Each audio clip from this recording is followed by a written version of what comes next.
High five. 1, 2, 3, 4, 5. Rich's Top 5. Yes, indeed. My top 5 most intriguing games of week number 4. I already have London on the brain because I'm heading there next week to call the final 2 games of the London International Series, Jaguars and Bills and Ravens and Titans. That'll be on NFL Network. I'll be calling those with Kurt Warner. Jamie Erdahl on the sideline as well. And so I'm looking forward to seeing the first London game, the first International Series contest, because it's a big one. The Jaguars won week 1 in Indianapolis and then have not won since, losing to the Chiefs at home, losing to the Texans at home. Could they lose this one and fall to 1-3? The Falcons sure hope so, because they're coming to London off of their first loss of the season. And they are a very talented bunch. Calvin Ridley taking on his former team. Kyle Pitts performing where, he performs like Kyle Pitts in college, which is London. This is a fascinating one. It's on ESPN Plus. Disney Plus is apparently having a Toy Story version of it. Yeah. So we will see how this game goes to infinity and beyond. This is number 5 on my list right here. Number 4 on the list. It's always nasty when the Cleveland Browns welcome in the team and franchise that left the city without one for a long time comes into town. And it's Lamar versus Deshaun Watson for the first time. As we all know, Lamar was hurt when Deshaun came off of his suspension last year, and it is Myles Garrett chasing around Lamar Jackson with the Ravens coming off of their first loss of the season. The Browns coming off of a very impressive win over the Tennessee Titans. And let's see how these two swap paint. It is going to be fun. It is early window on CBS. Second window of the day, right? 4 windows of football? Oh, 4 windows on Sunday, baby. So we started with one in the earliest window, and then we moved to 1 Eastern, and then we now go to the third window of football, one of the 3 late window games on CBS. Can the New England Patriots confound Dak?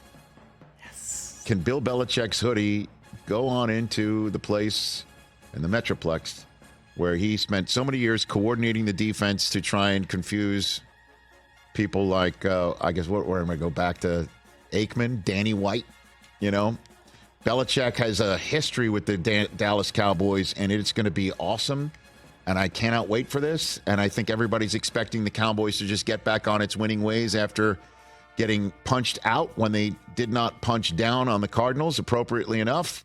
And then it's going to be 11-10. And I don't mean, Ohio State against Notre Dame. I mean Micah Parsons versus Mac Jones. And can he apply the pressure on Mac in a way that the Jets didn't even come close to doing? Can't wait for this one. Can the Patriots get to 2-2 and put the Cowboys to that same record? And I proffer to say this. If that happens, 5-alarm fire in the media. Maybe not within Dallas's walls. But that'll be something. Number 2 on this list, just up the road. SoFi Stadium. Raiders, Chargers. I'm loving this one. Jimmy Garoppolo, at present, as I am talking into this microphone, is with the team, and he's out there with the team, but not officially out of the concussion protocol, which is wild that he's in it for as many days after a game that he finished. But 1-2 versus 1-2, the loser of this game falls to 1-3 and potentially is tied with Denver if they can beat the winless Bears in DFL in the AFC West. And the other one is 2-2 with a game and a half up on the loser of the game. This is all in the mix with a ton of offensive players. So there's a lot of fantasy. Is Austin Eckler going to be back for this game? It appears he will be. Stay tuned for that. Can Josh Jacobs start running the football? Devontae Adams and the Raiders in Los Angeles before taking on the Packers on a Monday night. And then here come the Chargers at 1-2 right before their bye week. If they fall to 1-3 on their bye week, what will that look like? Number 1 on the list, I think, is obvious to everybody. It's Dolphins at Bills. Oh, baby. 70 burger Dolphins at 3-0, taking on the Buffalo Bills, coming off of their most impressive win in a while. I mean, you could go back to last year even, and it's been a while since the Bills looked like they did in Washington. 37-3, the defense rampaging. No Jordan Poyer, and Jalen Waddle's back for the Dolphins. But can the Bills put pressure on Tua in a way that nobody else has? It's been like 1-2 step ball out, and ball out in the hands of somebody who's running free. Or right up the gut when you're not expecting the run and the guy's running free. Mostert, Achane, and so on and so forth. And the Buffalo Bills need to win this game, get to 3-1. They would be in first place in this division after we're talking about how the Dolphins look. They would be in first place with that tiebreak in their back pocket and taking care of their home turf. Or the Dolphins can go to 4-0, take a 2.5 game lead in this division, a stranglehold in the AFC East, and win a game on the road in division at their toughest division opponent to boot. That is what we call massive stakes. Massive stakes, not just for the division, but for the ability to be a 1 seed in this conference. That's the top game on my top 5 most intriguing games list for week number 4. Do you think we need one more? Okay. All right, we'll get one more. We'll do it. I'm going to pour myself a very stiff drink for this one. And the kids will be in watching with me because 2 of the 3 are watching for Taylor Swift. And the other one is watching to see if he can catch my tears in a cup because Cooper roots for the New England Patriots. Chiefs and Jets. Chiefs and Jets on Sunday Night Football. And apparently, the Chiefs might not be the only one bringing a guest. There is a red-hot rumor that if Aaron Rodgers gets cleared for takeoff from the West Coast, that he will be here for the game, and that's exactly what the Jets need,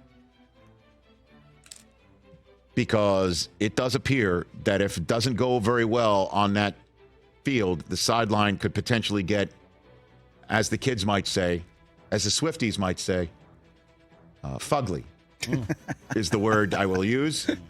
And so, yes, Chiefs and Jets, it might not be intriguing by the second quarter, third quarter, but I'll tell you what, that kickoff and that first quarter, and if Zach Wilson can actually move the football on the Chiefs and the defense of the Jets can actually put pressure on Mahomes and not play Captain Stubing for the 2 lovebirds, the celebrity lovebirds like the Bears did last week, maybe this could be even more intriguing. That's my top 5 list. Am I missing anything? There's a couple of them out there. It just didn't crack the list. You could just not watch Sunday night. That's not going to happen. I'm not going to assume tape. I mean, look, I still think Broncos Bears is going to be. No, that's rubbernecking, brother. Super interesting. That's rubbernecking. I'm not rubbernecking. I'm talking about let's see who wins and who loses and what that actually means for traction moving forward. I think a sneaky good game, Steelers-Texans. CJ Stroud that's true too. is That's playing sneaky good. Really, really well. They put up a ton of points against Jacksonville. That's a good one. Can Pittsburgh get to 3-1? Which didn't think looked possible after that Week 1 performance against San Francisco. Commanders-Eagles is another one. That could have cracked the list, but these are the ones that intrigue me the most. Catch the Rich Eisen Show every single day on the Roku channel, 12 to 3 Eastern, for free.